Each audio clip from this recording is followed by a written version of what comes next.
I'm Holly Williams and I'm a correspondent for CBS News. I've spent a lot of the last year covering the rise of ISIS in Iraq and along Turkey's border with Syria and also in Syria itself.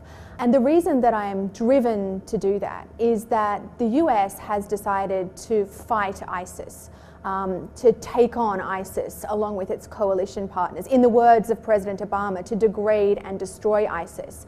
But America is doing that from the sky with airstrikes and also with a very limited number of military advisors on the ground in Iraq.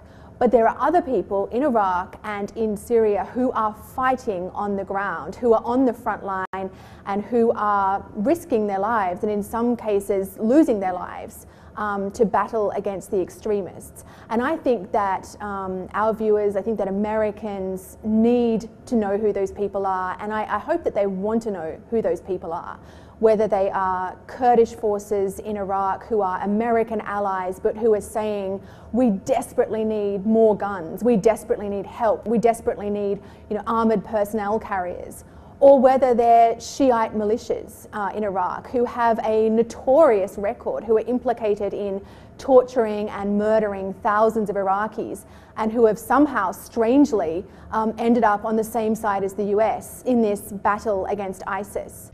Our convoy came under fire.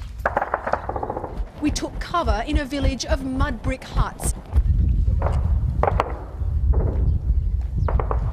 Nearly all of the residents have fled the fighting.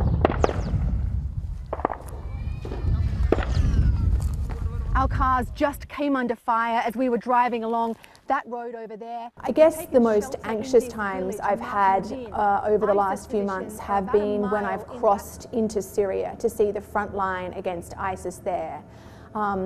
We've done so with Kurdish forces, and the reason it's nerve-wracking is that those Kurdish fighters are massively outgunned. The weapons that they have, all of them light arms, are mainly bought on the black market. Many of them are very old.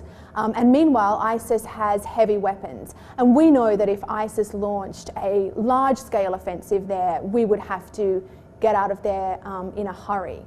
But what the viewer doesn't see is the amazing team of people who I have around me, the amount of planning that goes into those trips so that we can get there, we can go to the front line, we can show our viewers what it looks like and hopefully what it feels like